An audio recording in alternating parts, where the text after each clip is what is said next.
to another cup of coffee with me, Sandy. And this week we are meeting an old friend of mine, well, not so old, but a friend that has been on a cup of coffee with me before, Irvina Lew. But this time she's not traveling because of the virus that we have all encountered. Her travels obviously have stopped, but Irvina doesn't let grass grow under her feet. So I've asked her to join us for a cup of coffee. She's waiting in the wings to tell us what she has been doing for the last months in her home on Long Island. I imagine maybe another book. Let's ask her. Irvina, come and join us. Hello. And Hello. welcome to a cup of coffee. And your microphone now is not on mute. I can see you smiling. And what a lovely background I've got for you. How are you? Well, now we're in the living room, which is a little bit lighter than my office. Oh, and here's my okay. cup of coffee, again with Ruth Bader Ginsburg. And here is a cup of coffee with Irvina Lew. And as my followers and my viewers will know, sometime before you and I spoke, you live in New York. You are a travel journalist. You started off as a school teacher, teaching French and Spanish. Right. And then you changed your life. You were traveling and life was wonderful for you. And then suddenly this terrible thing happened of COVID. And we are all stuck where we are. And what I want to know from my good travel friend who's been all over the world talking about food, hotels, spas, you name it, writing books. You left Barcelona, if I recall, around about February, just before the lockdown time, got back to New York, and now you have been stuck in your wonderful home, which I know very well. But what have you been doing all this time? Grass never grew under your feet. The truth So, is, what have you been doing? let me just start with Barcelona. So I went to Barcelona because, and I told this to you before, I had taken my youngest granddaughter to Madrid and Barcelona 3 years ago, maybe 4, when she was a high school senior. And she loved Barcelona so much, she did a semester abroad, which unfortunately was cut off due to COVID. And she came home and she tested positive. I met her there and came home 2 or 3 weeks before her. I came home February 16th. She came back on the last day that Trump said they weren't accepting any more planes into New York. Anyway, I came home and I was sick. And my daughter Jennifer, who met me in Barcelona, was very ill. And we were worried about COVID for a good few weeks. I went into New York City twice. I can tell you the dates, February 21st and 28th. It's the only time I really got up to go out. I had dinner twice, and I haven't been in a restaurant since. I have done a couple of curbside pickups. I have not been in a grocery store. I see my children. A couple of people have come to my backyard. I'm lucky that I live in New York, but it's on Long Island. It's 40 miles from the city, so I have a terrace and a backyard and a little, you know that little island that I walk. But all I've been doing is writing, a lot of phone calls, and I can't tell you, I can share with you that I'm not really unhappy. For somebody who has traveled for 1 to 3 weeks a month, for forever, it seems, or at least since Bob died in 2008. And then even when he was well enough to travel, we traveled a lot. I've been writing. And I'm sure that you've been writing a book. And I started a book. What's in this book? Because you've done cookery, you've spoken to the best chefs in the world. You've stayed in the best we've eaten in the best hotels in the world. You've stayed at or visited the best Most of bars. them, right, right. So you know, and you've been to wonderful wineries. So I want to know, what have you been doing with all that you've been gathering for all these years? And now that you can't travel physically, are you putting this into a book? I am putting it into a book, but the thing is that it's almost was reflexive. What happened was I came back from Barcelona, and the last, I think the day before I left, I had the most magical meal at Can Roca, Joan Roca is like one of the world's, if he was voted the top chef in the world. He met me, he introduced me. It was just unbelievable. I wrote about it and it's online. But when I came back, initially I had a bunch of assignments and I wrote them. By March, when the world's here, mid-March, when the world stopped here, I had no more assignments.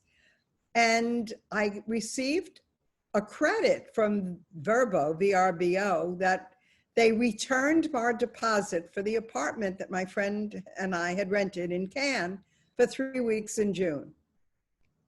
Well, they canceled the apartment, but my brain went to France, and it went to the south of France.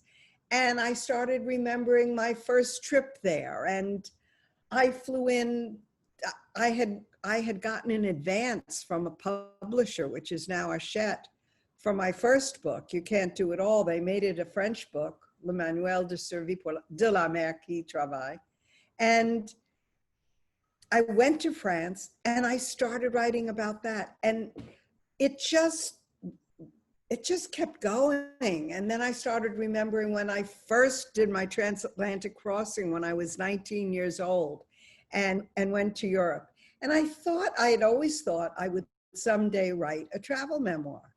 Well, at my age, I thought, God Age forbid. is just a number. Listen to me. No, but at my time of life, That's with exactly. all of my In friends, our this one has golden cancer, years. that one has this, I'm a widow, she's a widow. You know, at this time of life, I thought, gee, maybe someday I'll have to stop traveling because I get a bad prognosis of something, or I have to go to doctors, or, you know, I might be grounded.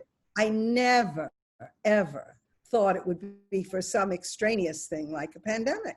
Yeah. But it dawned on me that it was an absolute opportunity. I'm not earning a penny anyway. I might as well write what I want to write for whom I want to write. And I'm really writing it for me and anybody who might be interested in my silly little getting lost and losing my car. I want a couple of your stories of getting I'll lost. give you the first one. Yeah. I went into Nice. I did get an advance from Hachette, and that was the money. I was going to use it to go to the south of France. I'd never been. I've always wanted to go. So I finished teaching like June 26th. This is 1990. On July 3rd, I'm on an airplane to Nice. And I had gone to a Gotex, which was a bathing suit company. Did you know the name? Israeli. My friend, Israeli company. They had an outlet in Manhattan. And my friend in the garment center. And she takes me to Gotex to buy bathing suits, because now I'm going to go spend 4 or 5 days in Monaco. I've never been. So I'm there, and all of these glamorous single women. And one says, take the helicopter from Nice to Monaco. It costs the same as a taxi. Correct. So I did. Correct. I go to Monaco for 4 days. Nobody talked to me. It was FIFA, the World Soccer.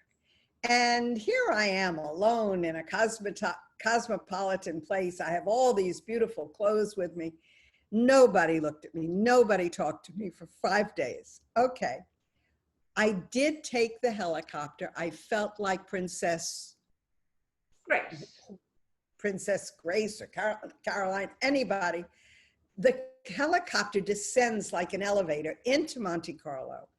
A limousine takes me up to my hotel up on top of the hill. And when I left. Where did you stay? Well, I made a mistake that time. I mean, I've stayed at the Hermitage Okay. Yeah. and I, Hotel de Paris. But yeah. this time I stayed at Loews Monte Carlo. Right. And That's the right. room was huge. It had a terrace, but it had awful, huge carpets in many colors and huge wallpaper. I hated it, but the room was gorgeous. I leave Monte Carlo like a bag lady. I have much too much luggage. I get a cab, take a train to Nice. Now, in Nice, if you don't know, there is no elevator, there is no escalator, there is no red cap. And now I have all these bags, no wheelie bags. I didn't even know about wheelie bags at the time. And I have to get from the downstairs platform up to the station. And then I find out that the car rental place is across the street. Well, that's my first challenge. I do it and I realize I can't do this. I'm planning to spend 5 days in Nice and then go to Lyon and then Paris. I can't do it with all that luggage, no question. So I go into a supermarché and I get the biggest box I can find. I put it in the back. By the way, I have the littlest, cheapest car in the world. And I'm staying in a little B&B that I thought was 8 miles from Nice, and it was 35 miles up the Alps from Nice. Okay, I put this box in the back seat of my car. I go to the Museum of Modern Art. I go to the Chagall Museum. I realize it's 6 o'clock and I haven't gone to the hotel yet. So I go, and it's all kinds of traffic. I'm going up the Route Napoleon, up towards Grasse and beyond. And I'm driving this teeny, cheap little Renault. And I don't know how to stick shift, and there's no air conditioning, and I can't. And there is a rainstorm, and I'm on the curvy mountain roads. I arrive, I don't know, an hour and a half later. And when I go inside, the innkeeper says, "Madame, I just gave away your room. You didn't call the firm." So now I'm in this little hotel, which cost 1/3 of what Monte Carlo cost. And I get to a room where my pillow is about 6 inches from the bidet. Okay. The next morning, I go to my car and it stinks. It smells. It is odorific. The box that I had grabbed had transported whole hams. So the box and the whole car, I can't even tell you. So I put the box outside on the sill, which it never fumigated. When my clothes came home, weeks later, they still smell. But then next day, I go down to Antibes because another glamorous woman had said, no matter what it costs, you have to sit by the pool at the Hotel de Cap in Antibes. Sure. If I remember correctly, it was $75 at the time, which was probably more than I was paying for this little room. Anyway, I go there, I spend the morning. I decided not to eat lunch there because I had no idea what that would cost. So I go to a beach and I have a little salad at the beach. And then I go into my mission for this whole trip was to go to all my favorite artists in and around Nice. That is Chagall, Matisse, Picasso. I'm going to the Picasso Museum in Antibes. This story is just a little bit longer and I'm going to tell it. I see all these signs that say Musée Picasso, Musée Picasso. So I decide I'm there with no data telling me that I'm there. Sure. I get out, I walk. I finally get to the museum. Love the museum, love the view. It's on ramparts. It's a 12th century chateau. I love it. I go out, not from the front exit, but as you always do, another exit, not from the entrance, but from another exit. I have no idea in the world where my car is, what color my car is, what make my car. I found out the make because I had the keys, and the keys said Renault, and it gave me the license number.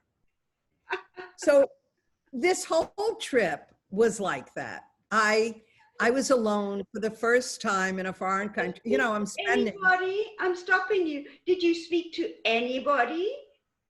oh, well, once I was in that little hotel, the nice thing about being in a little hotel, it's much, and a cheaper hotel, much, much, much friendlier. Oh, sure. I've stayed in many of the Oh, 5 stars, but yeah, people don't talk to you. yeah. Even in the concierge club where you think you're going to meet people, nobody talks to you. Yeah. Or nobody talks to me. And I'm a pretty friendly fella. Well, you don't stop talking. Give me another story, a fun one, a short one. A short story, a fun short story, a very short story. I'm writing an article in 2018 about the grape harvest for Global Traveler. And I have been to the grape harvest various times, but my favorite place in the world is Burgundy. And I'm writing about the grape harvest in France, and I'm meeting a woman a PR person, she represents hotels, and I'm meeting her. She's from Britain. Has a UK company. I'll share her information. Anyway, she's meeting me in New York, and she says, well, what are you working on? And I tell her a grape harvest story. She says, oh, the Champagne Committee is on my client list. I'm going to hook you up with them, you know, for your research. Lo and behold, I meet those people, I do my research, I get invited to Champagne that following September. For September, maybe 17th. And now, you know, when somebody invites me on a trip, that means they're paying the airfare. So I fill in with either little hotels or fancy hotels if they comp me or give me a good rate. And I make my own trips around that flight. And most people don't care when you go, leave, or come back. That's fine with them. So I go to Burgundy for the grape harvest. I then go to Paris for 4 days. Wonderful stories, but not for this day. They'll be in my book. I'll tell you the name of it in case it gets published. A Francophile's Forays and Feasts in France. On the 5th day of my trip in Champagne, I had a knee issue. Every once in 10 years, I get some problem with my knee. So I didn't go down the cellar steps. And I see this woman, beautifully dressed, beautifully coiffed, you know, the Louis Vuitton bag, the Dior this. And we start chatting. And then we all have our champagne together. We're at the monastery for Dom Perignon. And at the end of our drinks, the same woman that I had been chatting with announces, I'm from LVMH, which is Louis Vuitton Moet Hennessy. And next week, we are planning a press trip in Champagne, and you're all invited. Well, I turn around and look at her. What? I said, I'm supposed to be flying back to the States Sunday, but if I can change my flight, you know, it costs $250 to change my flight. If I can change my flight, I'm in. Turns out I changed my flight. I booked another hotel room at the airport, which I like to do before I leave from Paris. I stay at the airport. And I had 4 days with her. She had all of these glamorous bloggers and international people. We had dinner in Veuve Clicquot's private dining room. We had a luncheon at Rionart's private dining room, where projectors from the ceiling, there were big white plates, and the projectors from the ceiling projected cartoons of the story of Rionart on our plates. I just can't begin to tell you. I sat next to the winemaker for Moet Hennessy, the award-winning winemaker, because I spoke French. They well placed me. Sure. I'm always seated next to the owner, the publisher. Parce que je parle français, c'est une bonne idée. It was a very good thing. So that was one of these supercalifragilistic moments that I experienced that I can write about in my book, but I couldn't publish because nobody else can do that. Yeah, I'm going to stop you, and I'm going to stop you and ask you, did you ever go to Krug Champagne? Yes. Well, Krug is one of them. Yes. Because I am very friendly and have been for many, many, many years with Remy Krug. Oh my goodness. And Remy Krug was a very close friend of the Roux brothers. And Oh, of course. So he, that's your connection. he gave, what do you call the very, very big bottle of champagne? The Magnum. Magnum. No, no, no, more. Oh, the bigger one. Oh, I've forgotten the The name. very, Oh, that anyway, huge thing. the Yeah. huge thing. And they made a dinner at the Waterside Inn, and Remy came, and they raised money and gave it to charity. And then whenever Remy came into London, which I think was once a month or once in 2 months, Right. we would link up with Albert Roux, and there would always be a bottle of his private collection of Krug champagne for me. Can I share And a Krug now I story? think, I could be wrong, but I think you would know, I think it's his daughter who is running Krug Champagne. I don't know, but I do have a little Krug story I could share. Yeah. In Hong Kong, I was invited to a wine and food event in Hong Kong. And I had an assignment from Wine Enthusiast. And while I was there, I had an assignment to write about the Krug Room at, I'm forgetting, I think it was the Mandarin or the Peninsula. And they had a private, I wasn't prepared to put my brain in Thailand, but I can tell you about this meal. The woman who was the head of marketing for Hong Kong in the United States had been in Hong Kong on business.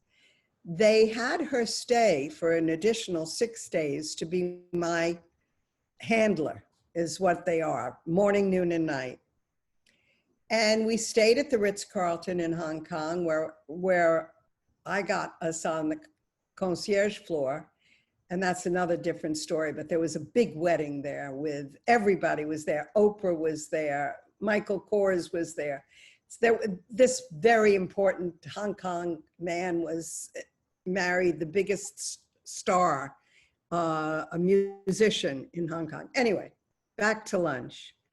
I had a private lunch in the Krug Room where the chef prepared me the same 12-course dinner that he prepared for the Chinese from China people who spent $1,000 a plate on lunch. And my handler, who was a very important woman, was not allowed to join us. It was me, the French-speaking food and beverage manager, and the chef. And the chef brought me out the most, he had worked with Ducasse, he had worked with other, he was just this fabulous chef. And anyway, it was the Krug Room, and the only wines they served were the Krug champagnes, and they had vintage, of course, and non-vintage. It was just an amazing 12-course meal. It took 4 hours. And I remember a flower pot, which had like a mushroom puree, and then all these little flowers in it, and they were the tops of radishes, or it was just magical. And the dessert was on the whole table, a table for 12, and it went from one end to the other, and things exploded and fireworks and melted, and it was just a scene. And there I was, and this was some years ago, so I didn't have an iPhone. I was busy talking, so there was no real photography. And it was just me, so I couldn't even scribble notes. But I did write. I did remember enough to write about it. It was magical. And Krug Champagne is. And Lanson? What about Lanson Champagne? I don't know that one. Oh, okay. What did you say? Lanson. L-A-N. Oh yes, Lanson. I heard Lancôme. Oh yeah, they're wonderful. Yeah. But I just happen to love Veuve Clicquot, not because it's the best champagne, but because I love the idea that this 29-year-old woman created a, a, a champagne, a brand, and marketed it, and it's still alive and well. And she created the rack, you know, the that they put the champagnes in. She did a kitchen table, and she told him to drill holes in it and put the champagne bottles upside down in it. I'm just a fan of Veuve Clicquot more than the wine itself, actually. I want one good recipe, not recipe, but the, if you had a last meal wish, Well, what would can it I be?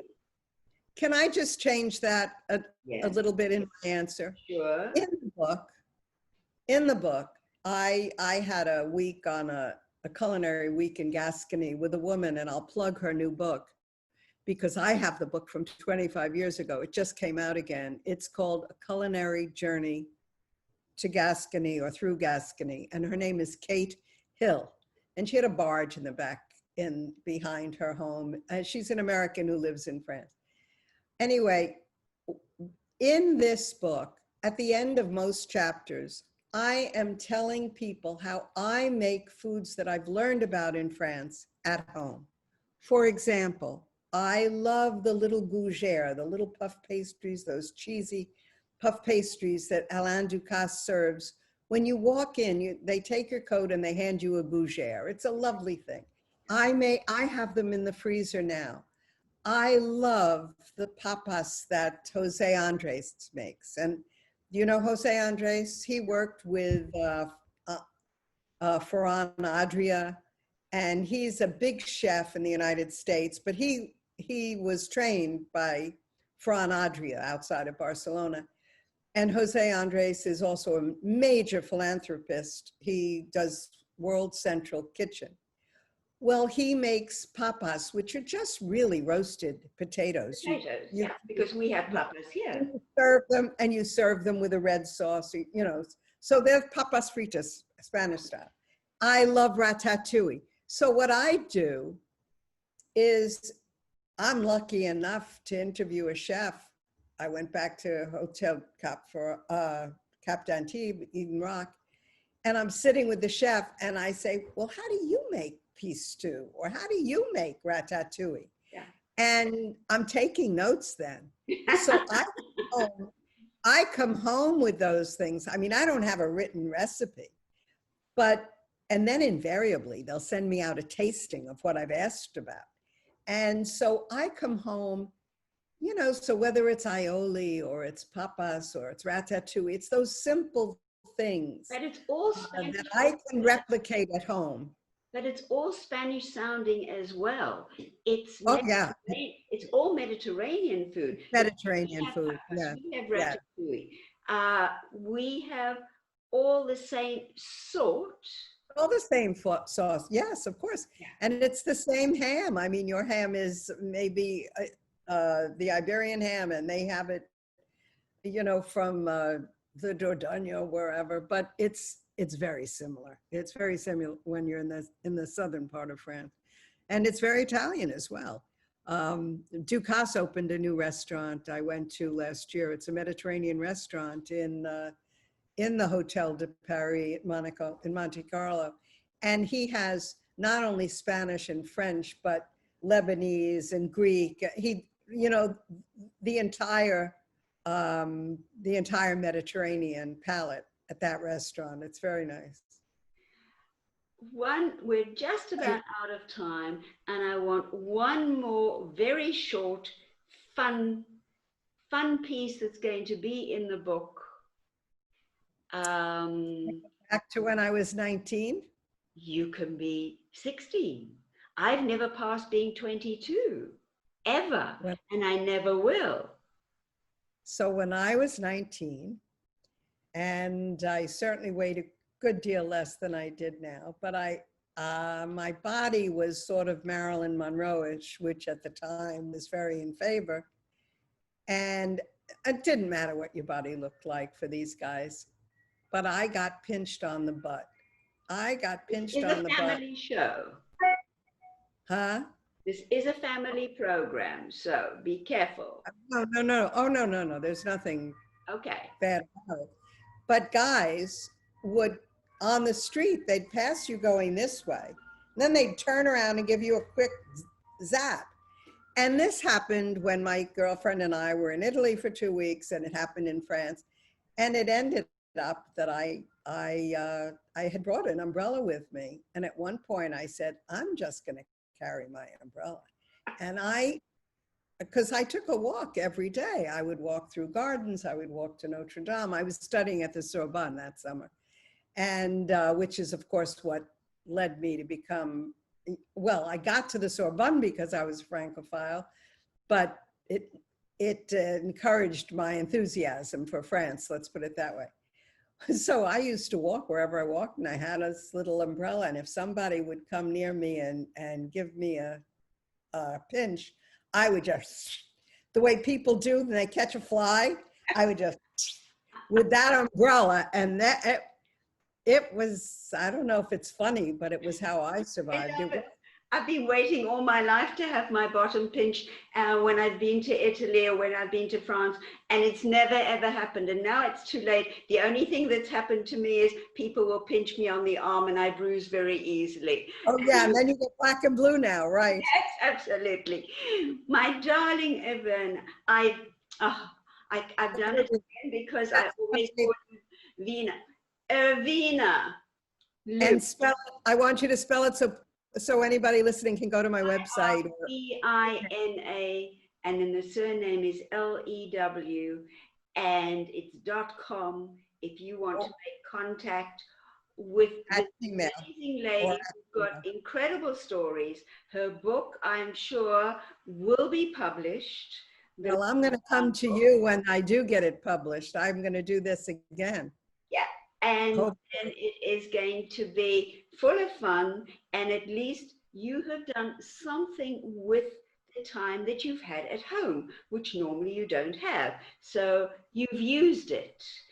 But the most important thing is, it means that I get up every day and I have happy thoughts. Because if you think about the tragedy and the politics, we're not going down that road at all. So I have given myself joy doing this. Absolutely. And this is exactly why I'm doing these a coffee with, because I'm talking to people and it's joyful and it's interesting and it helps you get up in the morning. You've got something to do and the whole thing is just worthwhile. And on that note, I am going to say again, thank you for joining me for a cup of coffee. Thank you. Let's have coffee again someday, or a glass of champagne. Or a glass of champagne. You can have Veuve Clicquot and I will have Krug. No, I will buy Krug for the occasion. Oh no, I owe buying Krug. I buy wines like that. The other day I bought a case of Napa because of the fires. You know, you have to support the people. Oh, absolutely, the people that are struggling. On that note, I am leaving you where you are, but I'm just saying to my viewers and people who've been listening and watching, thank you so much for sharing a cup of coffee with me and Irvina Lew. And you will see me again soon. But in the meantime, take care, be safe, and see you soon. Take care. God bless. Bye-bye. Okay.